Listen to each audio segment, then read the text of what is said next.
you very much, Deputy Chancellor. Vice Chancellor, ladies and gentlemen, thank you for the opportunity to speak to you today.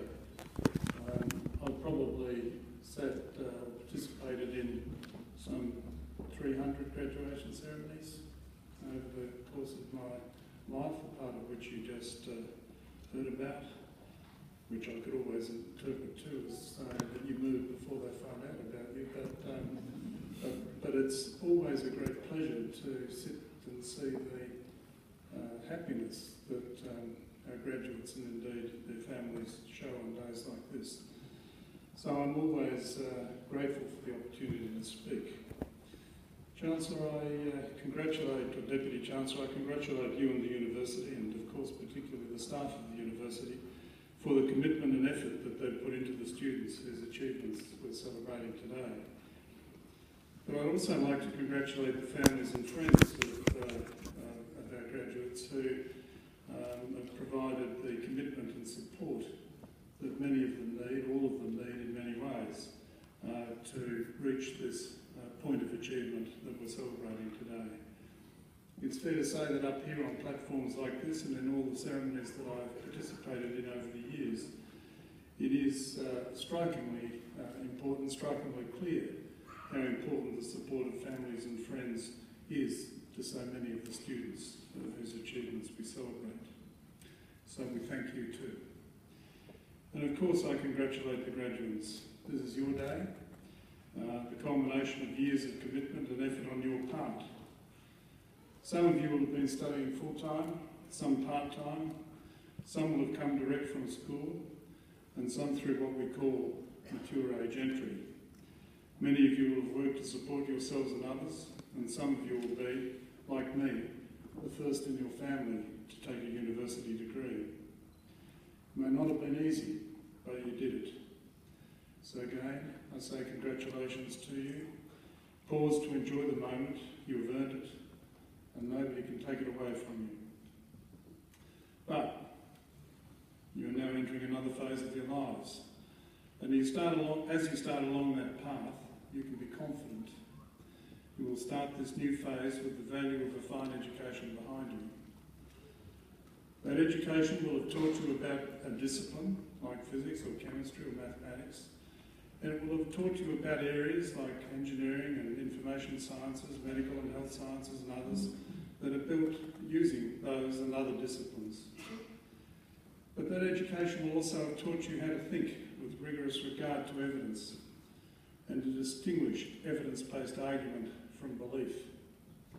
It will have taught you to be sceptical and how to analyse and how to test and how to resolve the issues that confront you. In other words, your education will also have taught you how to build evidence, how to evaluate it, contest it, and how to use it.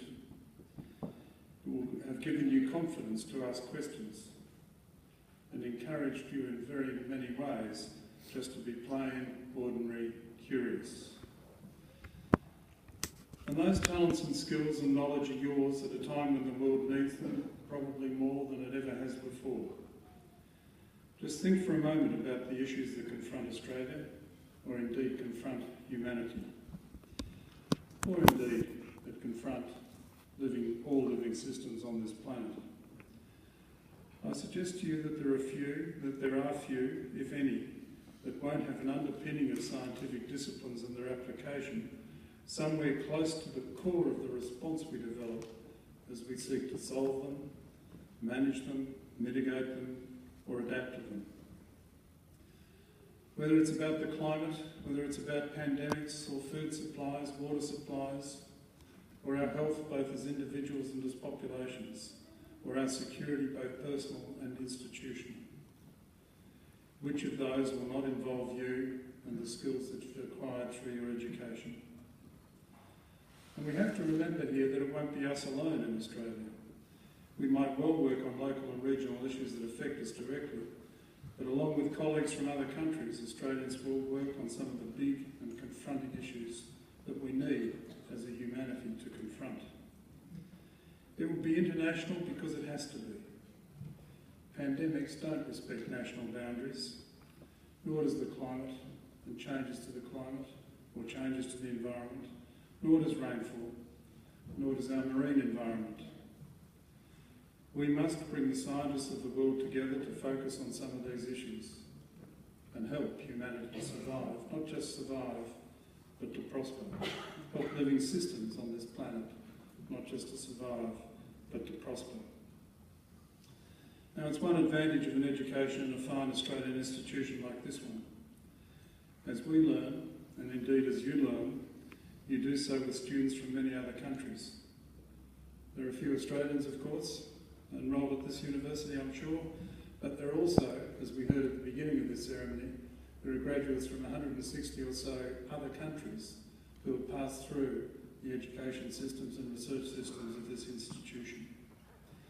So as you learn, you do so with colleagues from all of those countries, all of the countries from which this university draws students.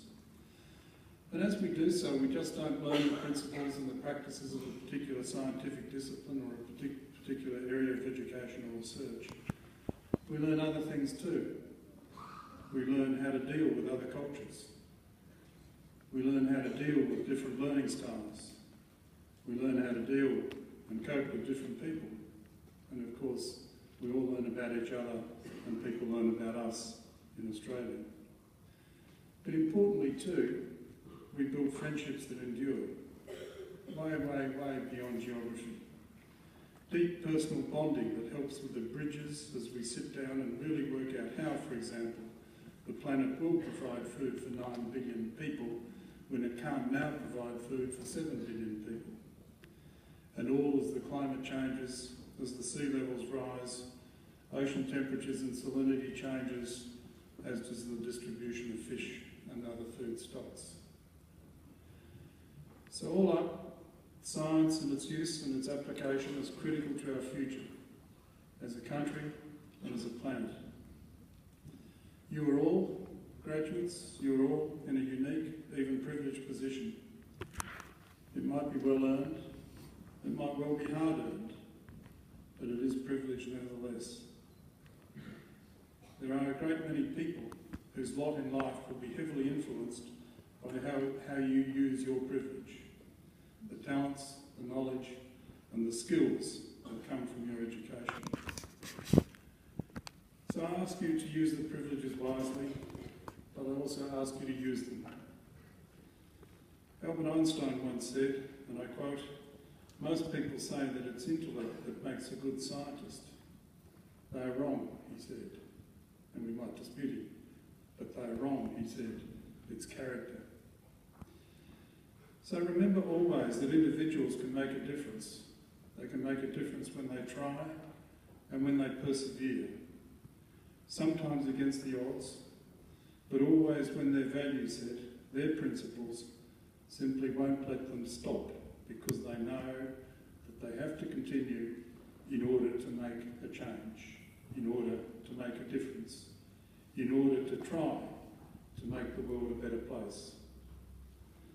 But always remember too to find time to enjoy. Wherever life takes you, find the time for your family, your friends and your colleagues. Don't forget where you came from. Don't forget your values and principles. They're a very large part of what makes you you. But today especially is the time to reflect and to enjoy your well-earned celebration. And after that, it's up to you. It's up to you to make a difference to the world that we all inhabit. Congratulations again and good luck. Thank you.